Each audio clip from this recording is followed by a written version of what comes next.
වදින්න කලින්. වදින්න කලින් පෙරලෙනවා. එහෙම පුරුදු කරලා තමයි ඔය අරන් ඇවිල්ලා නඩු දෙකක් තුනක් කියන්නේ නැත්තම් දෙරේ ගහලා පුරුදු කෙරුවා තාගම් වන්නම් කිය. නෑ. කලල පුරුදු කෙරුවා. රාගික කෙලස් බර ගෑනුන්ට වහල් වෙච්චි පිරිමි ඉන්නවා මෙතන. බහුතරය අය උඹලගේ මූණ දිහා බලනකොට මට කිව්ව හැකියි. සියලුම කාන්තාවන්ගෙන් මම ප්‍රාර්ථනාවක් අහනවා. සංවිධානයේ ප්‍රධාන දායකත්වය ද්වානිතායකකෙන් සියලුම කාන්තාවන්ගෙන් පොදුවේ ප්‍රශ්නයක් අහනවා. බෞද්ධ දර්ශනයට අනුව සමාජ විද්‍යාවට අනුව අම්මද උතුම් බිරිඳද? මොකද කියන්නේ?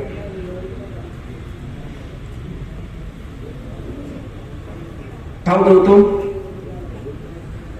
අම්මා. දැන් කාන්තාවෝ හැටියට අම්මා කියලා ඔබම උත්තර දෙනවනේ මේ දෙන්නගේ. එතකොට මිනිහගේ අම්මා නෙමෙයිද? මිනිහගේ අම්මා නෙමෙයිද? අම්මා. දැන් සියලුම පිරිමින්ගේ ප්‍රශ්නයක් අහනවා. අම්මා උතුම් නම් අම්මා ගෙදර පුදුම් නම් ඔබ දුක් විඳලා කැප වෙලා හම්බ කරගන්න වස්තුවේ වැඩි කොටසක් වියදම් කරලා සන්තෝෂ කරන්න හදන්නේ අම්මවද ගෑණිවද? අවංක උත්තරයක් දුන්නොත් ආමුදා අලුතෙන් දැන් මුතෝ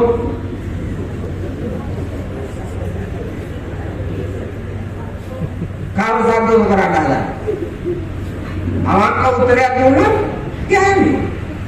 මේ ඉන්න හැම පිරිමියම ආයෙත් එකක් නෑ. හැම පිරිමියම වැඩිපුර කැප වෙන්නේ උත්සාහ කරන්නේ වියදම් කරන්නේ තමන්ගේ ගෑණිව සන්තෝෂ කරන්න මිසක් අම්මව නෙමෙයි.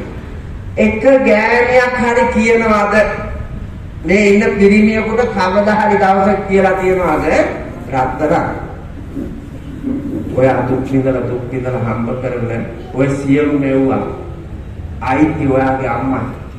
ඔයා වාගේ මිනිහෙක් පැහැදිලි ඔයාගේ අම්මා. ඒ ඔයාගේ තිබුණු ශක්තියෙන් දිහා බලලා මං කැමති වෙලා ඔයාව ගත්තේ. මං කැමති වෙන තරමට ඔයාව හැදුවේ ඔයාගේ අම්මා. ඒ හින්දා ඔයාගේ අම්මව බලලා අම්මව සලකලා මං දිහා බලන්න. මගෙන් ඕනේ උදව්වක් දෙන්නම් කියලා ගෑණියක් ඉන්නවා නම් මෙතන. එහෙම ගෑණියක් මෙතන ඉන්නවද? ඇත්තටම ඔබ අරගෙන ඉන්න ඔය ස්වාමියාව ගත්තේ උගේ තියෙන හැඩහුරුකම්. උගේ තියෙන රැකියාවේ ස්වභාවය. රැකුපේ ස්වභාවය. මේවා දිහා බලන්න. ඔක ගොළුෙක් වුණා නම් ගන්නවා. ඈ ඔක ගොළුෙක් වුණා නම් කණෙක් වුණා නම් කොරෙක් වුණා නම් මන්ද බුද්ධිකෙක් වුණා නම් ගන්නවද මේ ඉන්න එක ගෑණියක්වත්? ගන්නෑ. ගත්තේ උගේ හැඩ බලලා. ඒ හැඩ ඇති මිනිහම නිර්මාණය කරපු උත්තමාවිය කවුද? අම්මා. එතකොට ඒ උතුම් නිර්මාණය Tamanට නිර්මාණය කරලා දීපු අර උත්තමාවියට පයින් ගහලා ඔබට ගමනක් තියගිද? ඈ මොකේද ඔය වහල් වෙලා තියෙන්නේ? දැන් ඔය යන ගමනේදී උඹ අංග විකලවුනොත් ඕකේ උඹ අතාරිනවා. අතාරලා අංග සම්පූර්ණ එකෙක්ව ගන්නවා. මහත්තයා අභිමන්සලේ අසරණ සෝල්දාදුවෝ කී දෙනෙක් අතාරලා ගෑනු වෙන මිනිස්සු අරගත්තා. ඇත්ත මම මේ කියන්නේ. මේ සමාජය ඇතුලේ තියෙන සත්‍යය.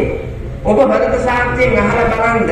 ඔබේ අම්මට වගේම බිරිඳගේ අම්මට වගේම සැමියාගේ අම්මා දිහා බලනවද කියලා බලන්නකො.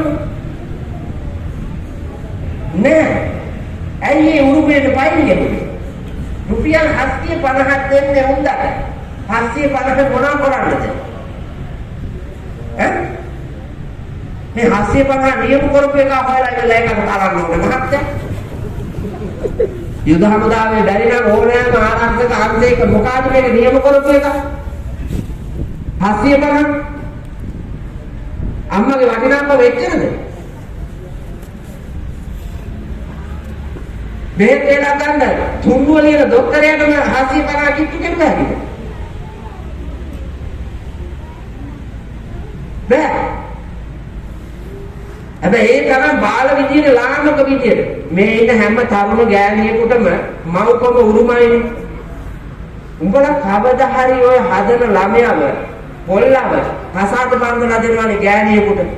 ඒ ගෑණි මේ පොල්ල අරගෙන උඹට ෆයිල් ගහනවාට උඹ කැමතිද?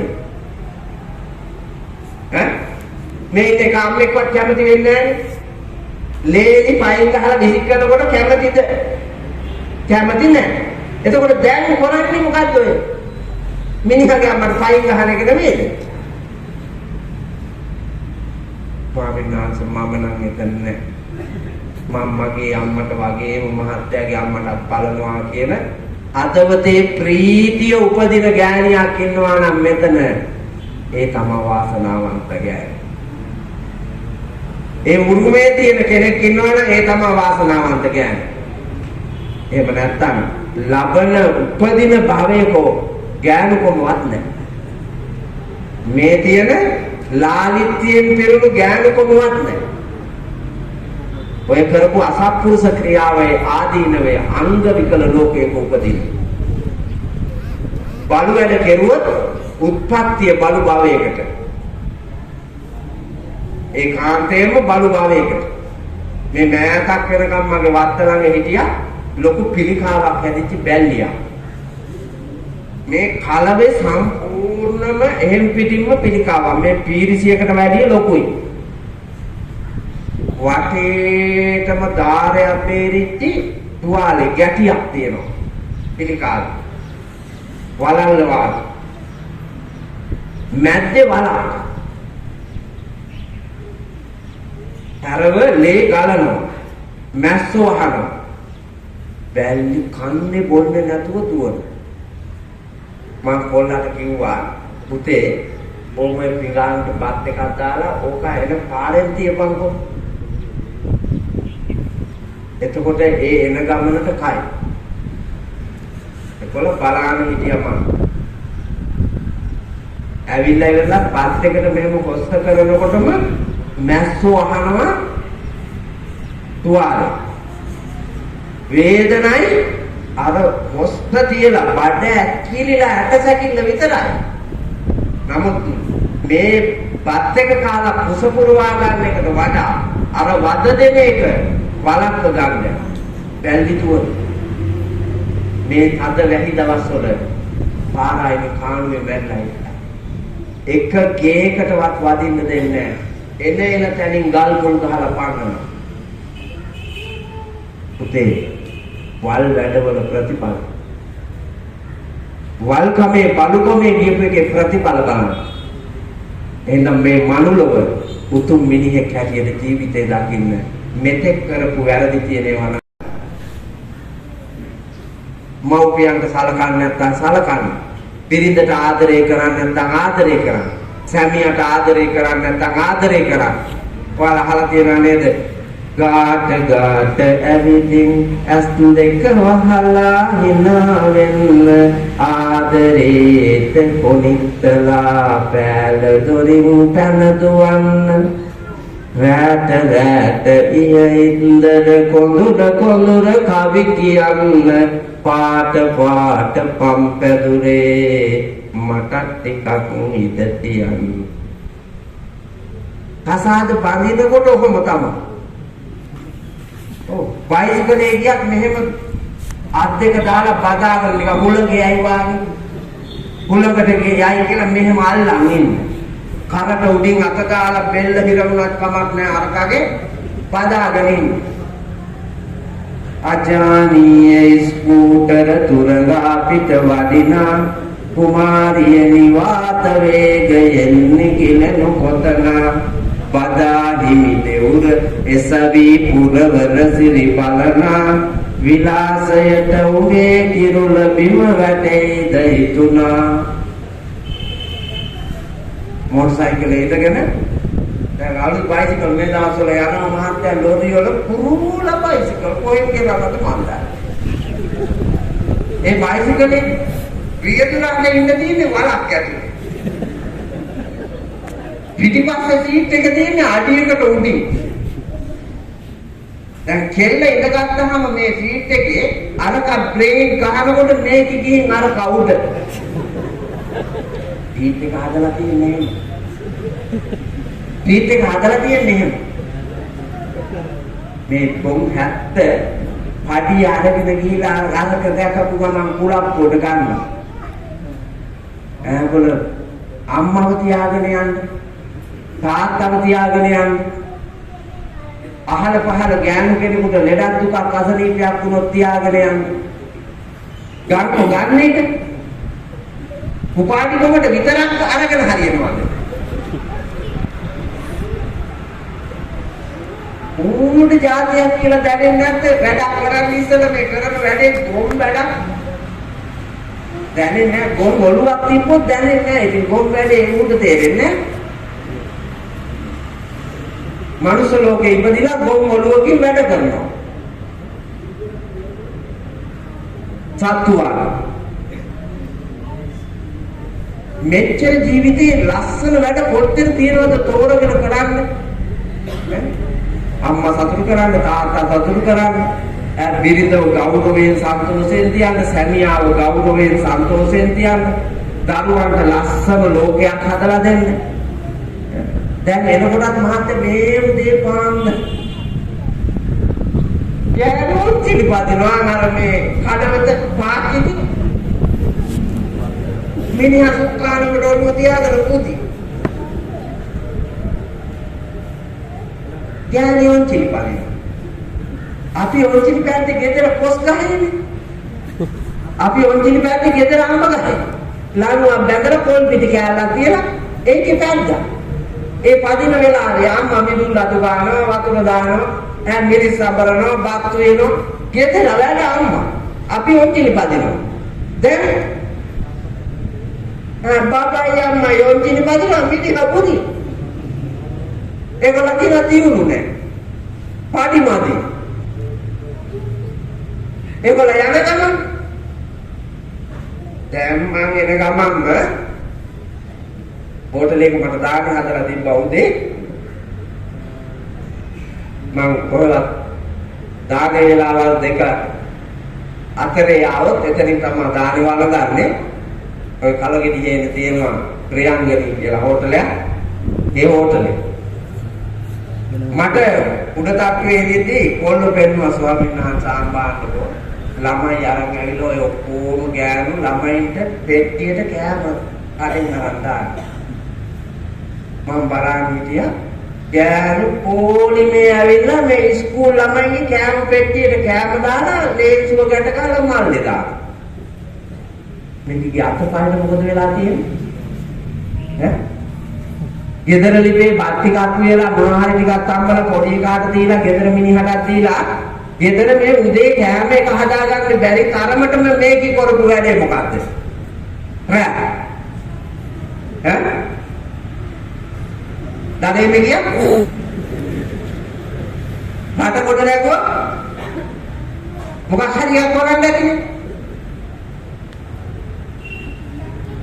ඒගොල්ලන් මෙව ඉතින් ගිහිලා රාජකීය වස්තුව හැටියට පඩියට යනවා. පඩියට යනවා. රාජකීය වස්තුව කියලා උද්දාමේ අර පැත්තෙන් ගෑණි විනාශ වෙනවා, මේ පැත්තෙන් මිනිහා විනාශ වෙනවා. කොහෙදෝ යන සාර්ථක ජීවිතයක ජීවිතේ ගෙනියනවා. ඒ වෙලාවේ කරන්න වැඩ නැද්ද? ඔය ආයාලේ යන ජීවිතේ මානියෝ කපැලයක් පිටෝලා, දෙහි ගහ පිටෝලා, මිරිස් ගහ පිටෝලා, කිහෙල් ගහ පිටෝලා, පොස් පැලයක්, අඹ පැලයක්, දෙල් පැලයක් පිටෝ මේ ගෙදරනේ.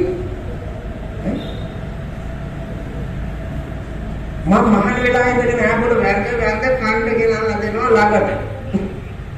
මට ඉන්න පුළුවන් නේ. මට ඉන්න පුළුවන්. මගේ තියෙනනේ අඹ ගස් 10ක් තියෙනවා. TJC අඹ ගස් 10ක් තියෙනවා. කරත්ත කොළඹ උදේ පාන්දර නැගිටලා බලනකොට විලඳ වැපුරුවා වාගේ. තාත්තු කාලා අඹ කුඩු අඹ කෑලි. විකුණන්නත් බෑ මහත්තයා ගණන් නැහැ. ලංකාවේ කාලාන්තරයක් මුළුල්ලේ ආපු ගමන් මගේ ලංකාවේ නිෂ්පාදන ලංකාවට ප්‍රයෝජනයට ගන්න, කල් තියා ගන්න, පිට රටකට දෙන්න, එහෙම නිර්මාණය කරන නැති ශ්‍රී ලංකාවේ ඉඳලා ලේනුන්ට වඳුරන්ට රිලවුන්ට කන්න ඇරලා තියෙනවා. අඹ ලොරියකට කඩන්න දෙනවා කරත්ත කොළඹ. ලැජ්ජයි බෑ. TJC අඹ පැකට් මම මේ දවස් ටිකේ දැම්මා. රුපියල් ලක්ෂ 3ක විතර පැකට් ගෙනත් දැම්මා. ගෙඩි 15000 දෙහි ගස්තිගේ දෙහි යන ලක්ෂ ගානක දෙහි හම්බෙන. මේ මහ පොළොවේ නිකන් නැදෙන්නේ කොහේ ඒකට ඔට්ටු වෙන්න ඕනනේ. ආකාශයෙන් ගස්ස වැටෙනවා, ස්වභාවික උලක හමාගෙන එනවා, හිරු දෙහියෝ ඉර පායලා එළිය දෙනවා. අරක හැදෙන්නේ ඉඩැරියගෙන ඉන්නවා. ජීවත් වෙන්න අමාරු නෑ. හැබැයි අපි ආන්දුවකට බැන හදාපු වඩාපු අම්මට තාත්තට කෙනෙහිකම් කිය නින්දා කතා කිය තමයි යන්නේ.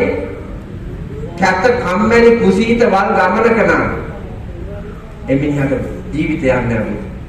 ලස්සන ලෝකයක් නෑ. එහෙනම් අභිමානයෙන් ගොඩනගන්න මෙච්චර කාලයක් කරගන්න බැරි වෙච්චි වැදගත් යහපත් ගුණවත් සත්‍යවාදී ක්‍රියාවන්හි නිර්මාණය වෙන්න මහන්සි ගන්න. හතරවෙනි වීර්යය uppannānaṁ කුසලානං ධම්මානං තිතිය අසම්මෝසාය බීයෝ භාවාය වේකුල්ලාය භාවනාය පාරිපූර්යා චන්දං ජනේති වායමති විරියං ආරභති චිත්තං පග්ගණ්ණාති පදාති. මෙච්චර කාලයක් මේ ශ්‍රී ලංකා බෞද්ධ සංස්කෘතියේ යටතේ ගොඩනැගිලා පෙදෙන් බුදු සිරිතෙන් පුදා ජීවිතේ නිර්මාණය කරපු ඒ සංස්කෘතියට ගරු කරලා ජාතිකත්වයට ගරු කරලා ජීවනෝපාය ක්‍රමයන්ට ගරු කරලා ආචාර විද්‍යාත්මක ආචාරශීලී ජාතියක් හැටියට කරගෙන ආපු හොඳ වැඩ තව නිර්මාණශීලීව ලස්සනට ඉදිරියට පවත්වාගෙන යන්න වීරිය කිරීමේ පින්නතුනි මෙලවත් ජයගෙන පරලොවත් ජයගෙන ජීවිතයේ දිනීමේ සතර වීර්ය ධර්මයේ පූර්ණේ කරන්නට පුළුවන්. ඒ නිසා ආර්ය ධර්ම මාර්ගයේ පෙන්වා වදාළ උතුම් සම්මා වායාමය ජීවිතයට පුරුදු කරන්නට අතමංචාවසෝ සම්මා වායාමෝ ඉදාවසෝ භික්ඛු අනුප්පන්නානම් පාපකානං අකුසලානං ධම්මානං අනුපාදාය uppannānaṁ පාපකානං අකුසලානං ධම්මානං පහනාය අනුප්පන්නානම් කුසලානං ධම්මානං උපාදාය uppannānaṁ කුසලානං ධම්මානං තිතියා අසම්මෝසාය පියෝ භාවාය වේපුල්ලාය භාවනාය පාරිපූර්යා චන්දං ජනේති වායමති විරියං ආරභති චිත්තං පග්ගණ්ණාති පදති. මෙතර ජීවන ගමනේදී රැකගත් උත්තරීතර ගුණධර්ම සීලයන් ඒ විදිහටම මරණකම් ආරක්ෂා කරන්න වීර්ය කරමින් කරපු පව් අකුසල කර්ම සමාජ විරෝධී නීති විරෝධී ක්‍රියාවන් සියල්ලම ජීවිතයෙන් තතහටම නැති කරලා දාන්න වීර්ය කරමින් කරන්න බැරි වෙච්ච යහපත් හොඳ ගුණගරුක ශ්‍රේෂ්ඨ උත්තම ක්‍රියාවන් ජීවිතයේ ආරම්භයක් හැටියට අලුතෙන් පටන් ගන්න වීරිය වඩමින් කරගෙන ආපු වටිනාවන්ත ගුණවන්ත නීතිගරුක සත්‍ය දේ තව ලස්සනට නිර්මාණශීලීව උදාරත්වයෙන් අභිමානවත්ව ඉදිරියට කරගෙන යන්න වීරිය කරා. ඒ සඳහා ඔබට ධර්මඥානය ධර්ම අවබෝධය ලබා දෙන්නට අද ජෙනරල් මැතිතුමාගේ සහ මැතිණියගේ ප්‍රධාන සංවිධායකත්වයෙන් ඒ වගේම වනිතා